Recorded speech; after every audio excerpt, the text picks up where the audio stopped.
Huawei has released the Matepad Paper Collector's Edition.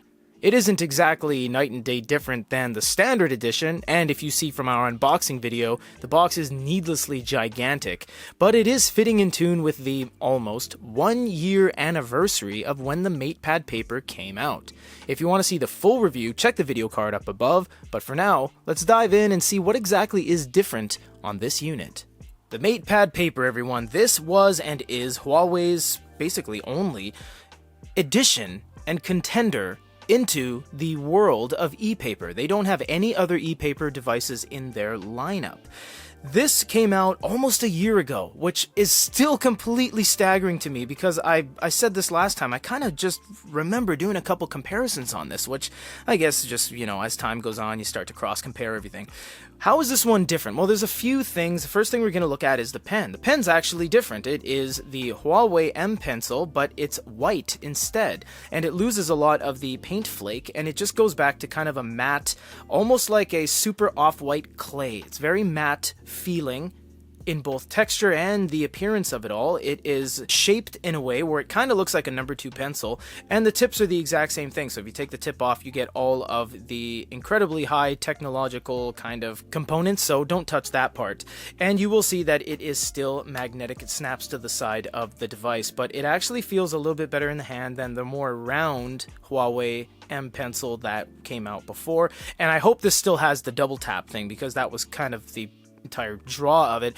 And if you noticed, my personal opinion on this pen is that in the industry, this is the second worst pen we've ever seen, and we'll explain why when we do the video. Have to be critical sometimes, you know what I mean? We also get a leather case. This is a genuine leather case compared to the last one, which was synthetic, I believe. They didn't really specify.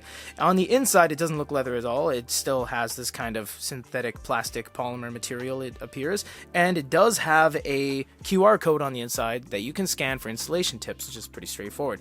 The buckle on this thing, the little magnetic buckle, is ridiculously heavy. It's a chunk of stainless. No, it wouldn't be stainless. That's a non-ferrous metal, or a combination of non-ferrous metals. It wouldn't be magnetic. So this is just steel with a bunch of magnets in it, or stainless with a bunch of magnets in it. Splitting hairs, everyone. The case is really nice. The only other change to this unit is that with the collector's edition, there is no 4 gig variant. There is only the 6 gig RAM variant, which means it's the faster one and the one more capable.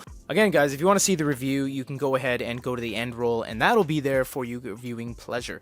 Now, I'll just go over the pen really quick, and these are legitimate concerns. It's not just me being critical. We are in the industry pretty deeply, of course. We do e-notes every single day. We make our own e-notes.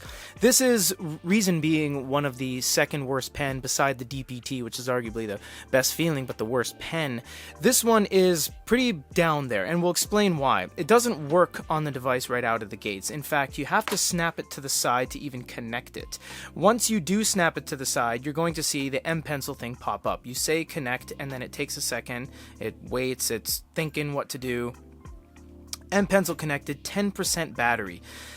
All of that might seem normal to the average person. Say, oh, it's a pen, I can do note taking. Sure, but let's consider the alternative that everyone uses, which is basically Wacom, and that's the most standard version of EMR, electromagnetic resonance. It requires no charging, the tips are very cheap, it feels very real, and the pens are cheap themselves. This is a $100 pen. The tips are extremely expensive compared to Wacom tips. It's a very nice pen to feel. It feels great in the hand, it feels great, but the fact that it needs to be connected the entire time via Bluetooth is a little bit unsettling, because it means that there's an extreme amount of draw on the battery. It's in real actual thing.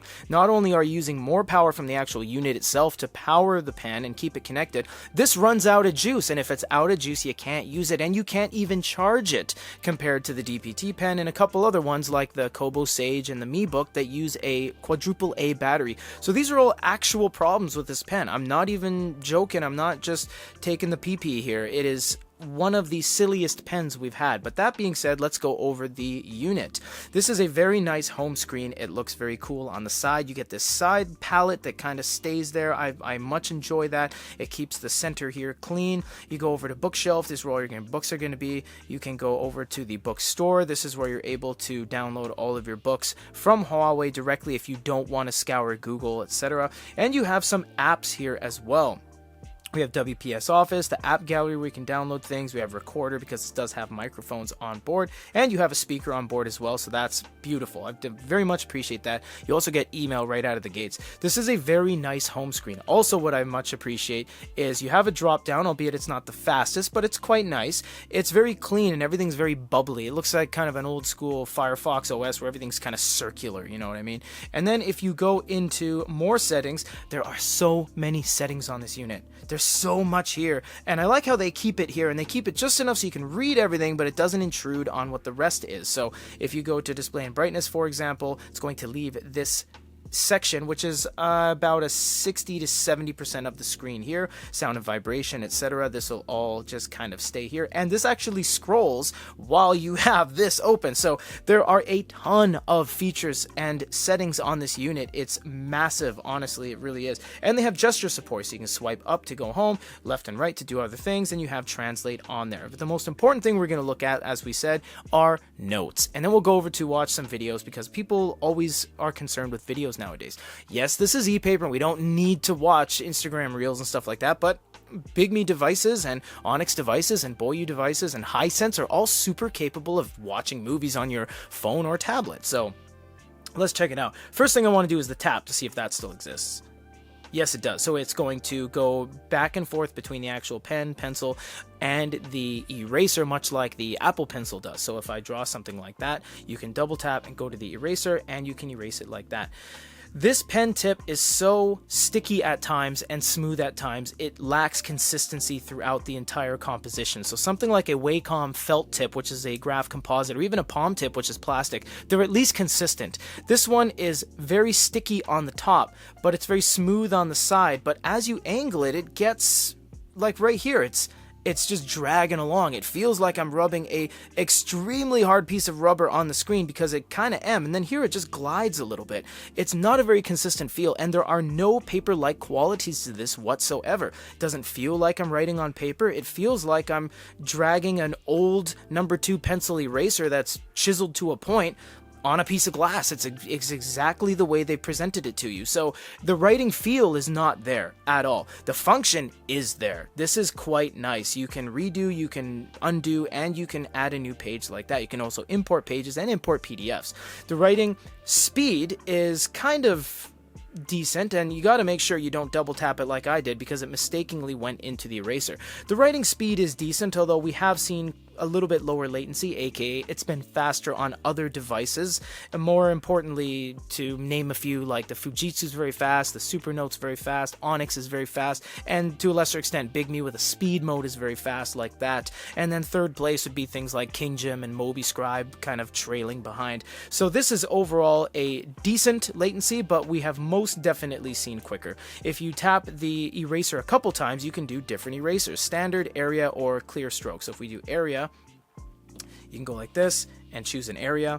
Sometimes you have to wait for it to do the function, and it goes away. This thing's not very fast, but it is quite nice the way they kind of lay everything out here. So if I draw something like this, my world famous house, and then I go over to here, which is area select, I can select that, and now I've grabbed it. So I can cut, copy, convert to text, which won't be very good. Let's not do that. And I can share it, and share will go over to email, which is pretty cool. So this allows me to choose different apps that I want to share, and I can actually print it and connect to a printer that is in my office or my house or whatever you want it to do. And that's very seamless, and it's so quick. You don't have to go too far outside this, go out of the app, go to the file manager, bring up the thing you saved. It's very seamless, and it's very quick too, so I much appreciate that. You can drop in images as well. You can access to your file browser and drop in images. I'm not going to do that right now. And then this should be the templates. You have a ton of templates, and they're organized in categories: basic, plans, work, education, etc. And it just goes on and on and on. You get a ton of templates, and you can put your own templates in here as well. You can add new page, delete new page, and add recordings. I'm going to add a recording on the screen right now. Once you stop it, you can do a couple things. You can play it back. I'm going to add a recording on the screen right now. Or you can convert to text, but we gotta show you something very interesting, everyone. Watch this. Convert log in, because speech to text is a paid service. Oh my goodness. This is one of the only devices outside of Remarkable that actually charges you for a feature. And in the e-reader industry, that's not common. And there was a big controversy around Remarkable doing that. And look what it says right there. So unfortunately, we have seen more and more manufacturers adopt this. And there's some unknown brands as well, like devices on AliExpress and DHgate, that also have certain paid features like that. So unfortunately, it's a coming kind of thing. So outside of that, we have the dots at the top that do handwriting to text, which I gotta say is one of the fastest handwriting to text I've ever seen. Watch. That's so fast. I'm not even exaggerating. That was lightning quick. That was so mind-numbingly quick. Watch this. I'm going to write my name on the screen just like that. Go up to here. Click this, and by the time that goes away, it's already like, oh, hurry, I've already done it, I need to show up. That's how fast it is compared to how slow the refresh is on this, because two of the measurable metrics on this device that hinders it the most is the pen and the actual refresh. So those are the things that kind of hold it back from being truly great. It really is. So we're going to double tap and get back to our eraser. Oh, we're on area erase. Okay, well, that's still fine. We're going to circle these, and we'll just do one page of notes here before we get into videos.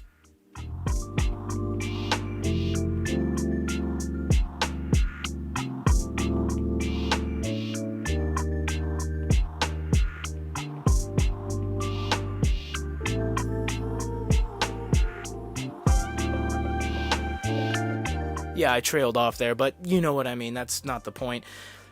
The pen experience needs some work. We need to have some options for this pen, and this is detachable, so you can easily make graphite composite tips on this unit and just thread them with a tap and die, and away they go. They're on there. So that is another thing that really prevents this from being rewarding to write on, because it's not a rewarding feel. I don't feel satisfied after writing that. In fact, it's more struggle on your hand and your digits than a typical pen. We're not talking you need paint on paper where it's super glidey and slippery, but this is not a consistent feel, and it does hurt the unit a little bit. Before we get into the videos, you'll see we have a screen refresh mode, normal or smart, and these can also be found down here. Refresh mode, refresh now, normal, or smart. So for the video, we're going to put it on normal and AI smart and do a side-by-side.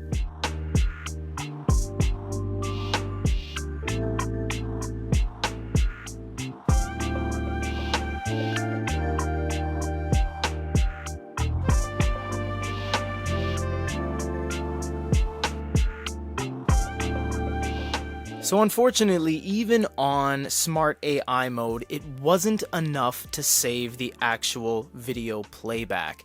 The Huawei Matepad paper is an absolutely great e-note, but it's not lying to itself. In a way, there is an onboard speaker, but that's for recording. There's an AI smart mode, but that's for workflow management, making it easier. It's not trying to be a hyper tablet like a Big Me, like an Onyx, like a Hisense A7cc or A9 Pro. It's not really trying to fight outside its wheelhouse.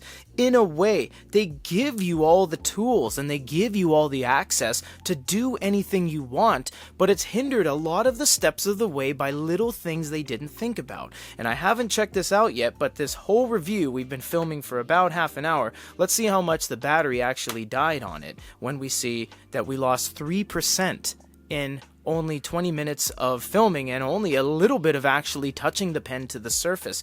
So that's a huge hindrance on it, that it's over-reliance on Bluetooth and that level of connection for something that they don't even need, because EMR is battery-free.